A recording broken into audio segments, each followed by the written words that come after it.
Hi, this is the Science Chef. Happy New Year and welcome to our first tutorial for year 2022.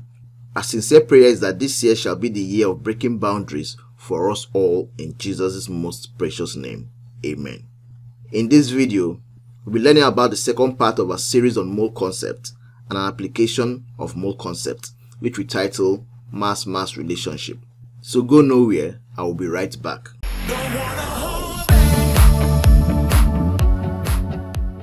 Thank you for holding on.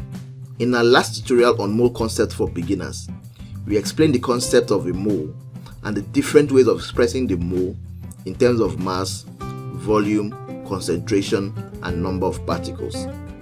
If you are yet to watch that tutorial, check the link in the description.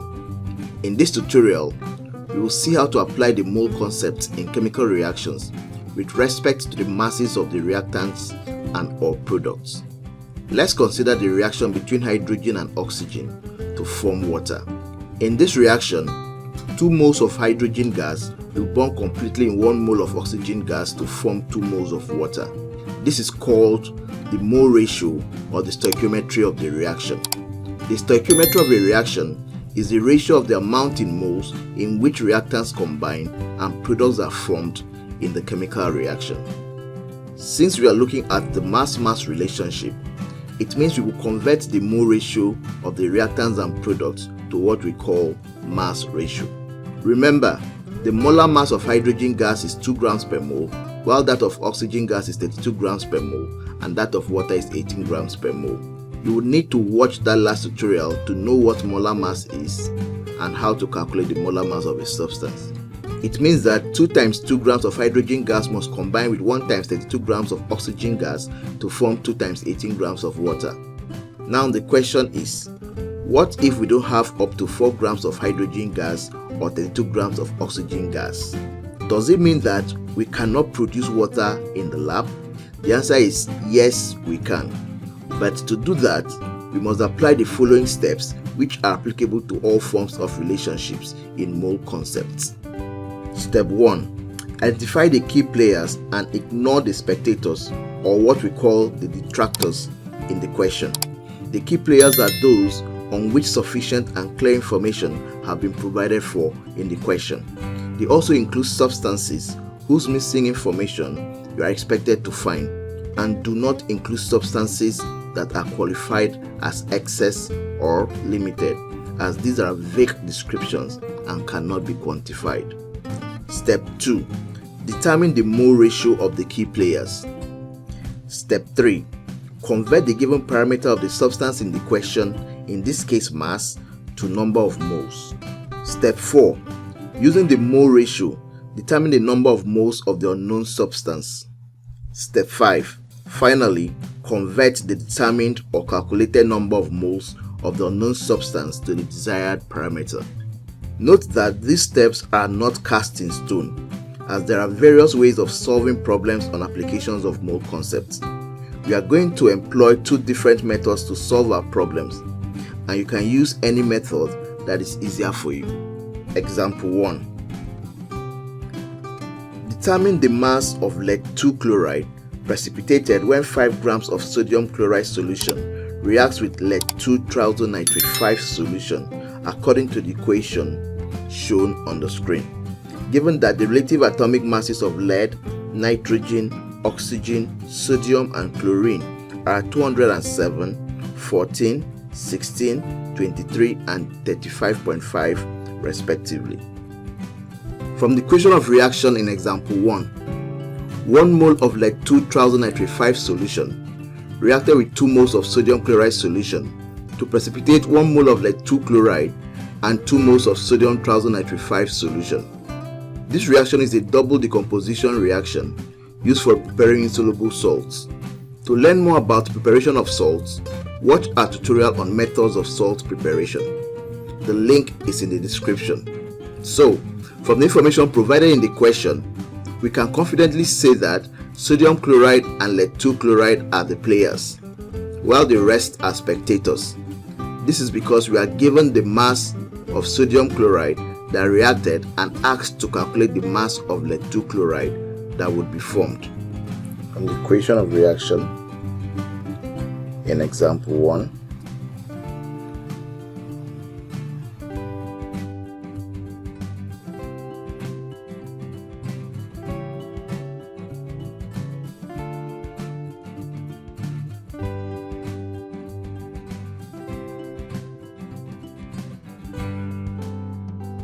From this equation, since we established from the question that sodium chloride and lead-2 chloride are the key players, it means that the mole ratio of sodium chloride to lead-2 chloride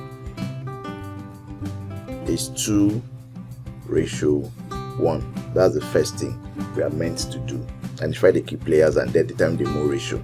Then the next step, we are expected to convert the given parameter, which is the mass of sodium chloride, to number of moles.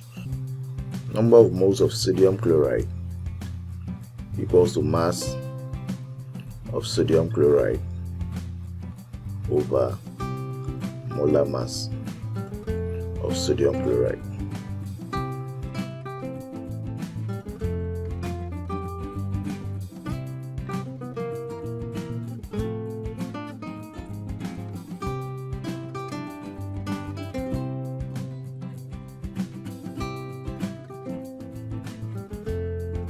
So from the mole ratio of sodium chloride to lead-2 chloride, if 2 moles of sodium chloride produce 1 mole of lead-2 chloride, then 0.0855 mole of sodium chloride will produce how many moles of lead-2 chloride? If we solve for this, we'll obtain 0.0855 divided by 2. That will give us 0.0428 mole of lead-2 chloride. Since we have now gotten the determined or calculated number of moles of lead-2 chloride, the next step is to convert it back to the desired parameter. We're now going to convert this number of moles of lead-2 chloride to the mass. But the number of moles of lead-2 chloride equals to mass of lead-2 chloride over molar mass of lead-2 chloride. This implies that mass of lead-2 chloride equals to number of moles of lead-2 chloride times the molar mass of lead-2 chloride, which is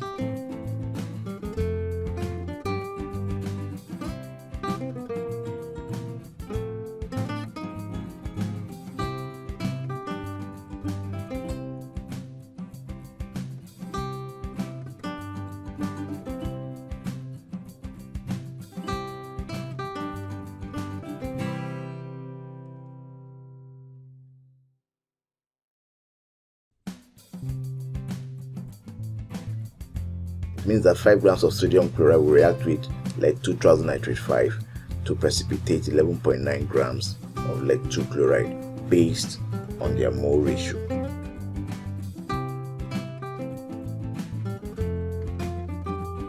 Alternatively, we could say since 2 moles of sodium chloride produced or precipitated 1 mole of lead-2 chloride, means that 2 times 58.5 grams of sodium chloride precipitated 1 times 278 grams of lead-2 chloride. Therefore, 5 grams of sodium chloride will precipitate what amount of lead-2 chloride? We solve for x. This will be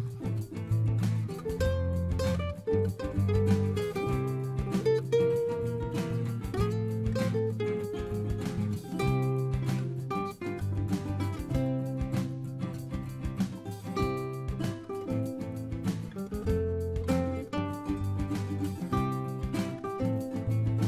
Example 2. Calculate the mass of oxygen gas formed when 20 grams of potassium triethylnitrate 5 is heated strongly according to the equation shown on the screen, given that the relative atomic masses of potassium, nitrogen, and oxygen are 39, 14, and 16 respectively. From the information provided in example 2, potassium triethylnitrate 5 and oxygen gas are the players in the reaction, while KNO2, that's potassium diisonitrate 3, is the spectator.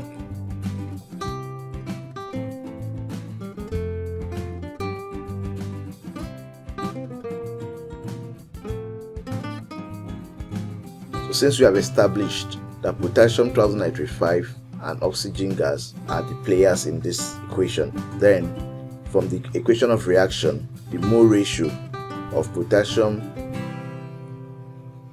triethylnitrate 5 to oxygen gas is 2:1. So the next step is to convert the given mass of potassium triethylnitrate 5 to number of moles. We are going to convert the 20 grams of potassium triethylnitrate 5 to number of moles. First off, let's calculate the molar mass of potassium triethylnitrate 5.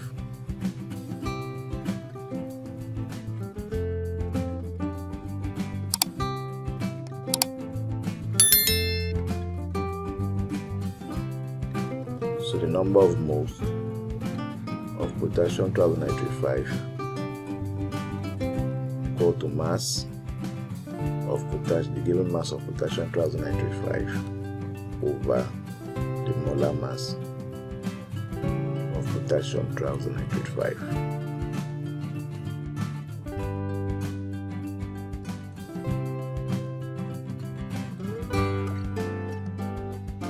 From the mole ratio, if 2 moles of KNO3 liberated 1 mole of oxygen gas, then what amount of oxygen gas will be liberated by 198 mole of KNO3? We solve for X. That will be 0.198 divided by what? 2, which gives us 0.099 mole of oxygen gas. Next, we convert the number of moles, this number of moles of oxygen gas, to the mass of oxygen gas. So the mass of oxygen gas is given as number of moles of oxygen gas times the molar mass of oxygen gas. So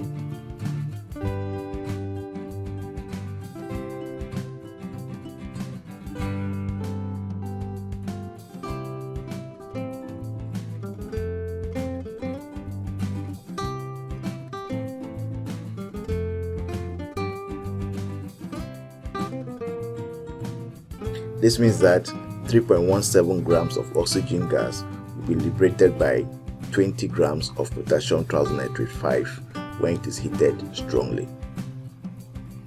So let's look at the alternative method.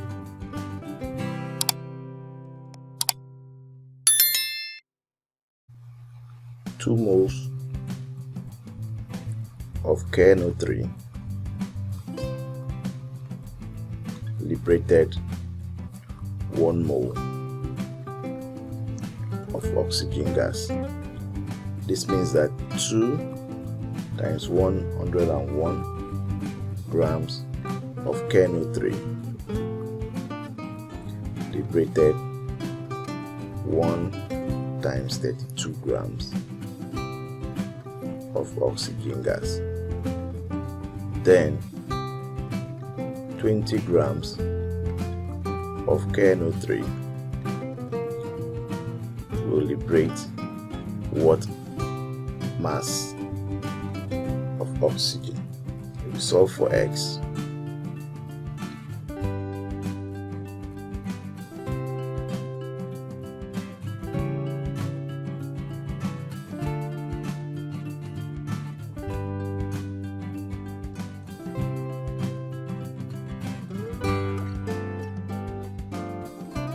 Example 3. Baking soda and hydrochloric acid react according to the following equation displayed on your screen. Calculate the mass of baking soda that would produce 10 grams of carbon 4 oxide given that the relative atomic masses of hydrogen, carbon, oxygen and sodium are 1, 12, 16 and 23 respectively. From the information provided in example 3, the players in the reaction are sodium hydrogen trisulcarbonate 4, that is baking soda, and carbon 4 oxide CO2, while the rest are spectators, because we are asked to calculate the mass of baking soda that will produce 10 grams of carbon 4 oxide.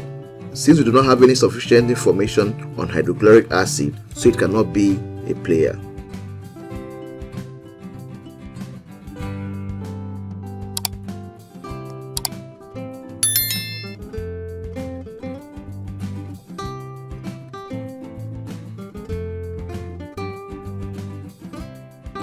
From the information provided, we have established that baking soda and carbon 4 oxide are the key players. So, the mole ratio of baking soda or NaHCO3, that's sodium hydrogen trisulcarbonate 4, to carbon 4 oxide from the equation of reaction here is 1:1.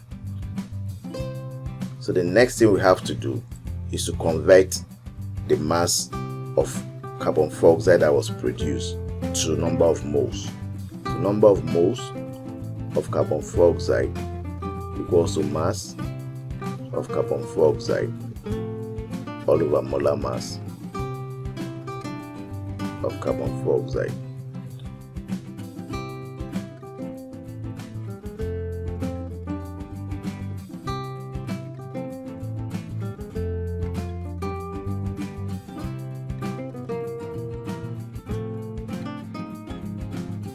Means that 0.227 mole of CO2 was given off in the reaction. So we're now going to calculate the mass of sodium hydrogen carbonate that gave off this amount of CO2. So coming back to the mole ratio, if 1 mole of carbon 4 oxide was given off by 1 mole of sodium hydrogen carbonate, then what amount of sodium hydrogen carbonate will give off 0.227 moles of carbon 4 oxide? And we solve for x here. Of course, it's straightforward. Since the mole ratio is 1:1, this will be 0.227 mole of sodium hydrogen trisulcarbonate 4. So the next thing is to convert this number of moles of sodium hydrogen trisulcarbonate 4 to the mass of sodium hydrogen trisulcarbonate 4. And the mass of sodium hydrogen trisulcarbonate 4 is given as the number of moles of sodium hydrogen trisulcarbonate 4 times the molar mass of sodium hydrogen trisulcarbonate 4.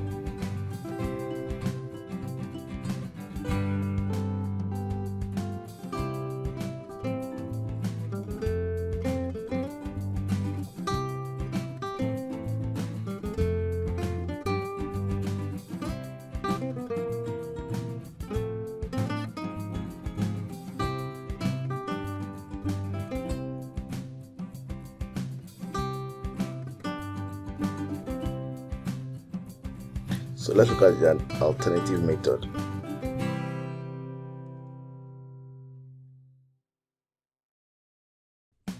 So from the equation of reaction, if 1 mole of baking soda, NaHCO3, liberated 1 mole of CO2 gas, therefore means that 1 times 84 grams of baking soda will liberate 1 times 44 grams of carbon 4 oxide. So what amount of baking soda would then liberate 10 grams of carbon 4 oxide. And we solve for x here.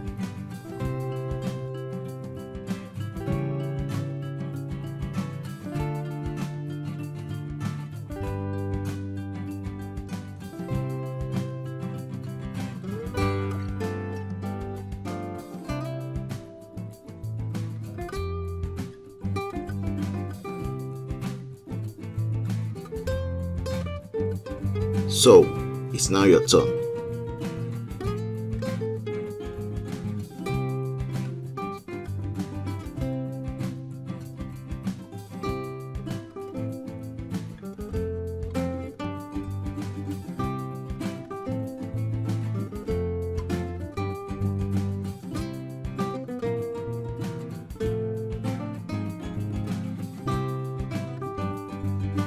As usual, we'll post the answers to these questions on our community tab 24 hours after publishing this video.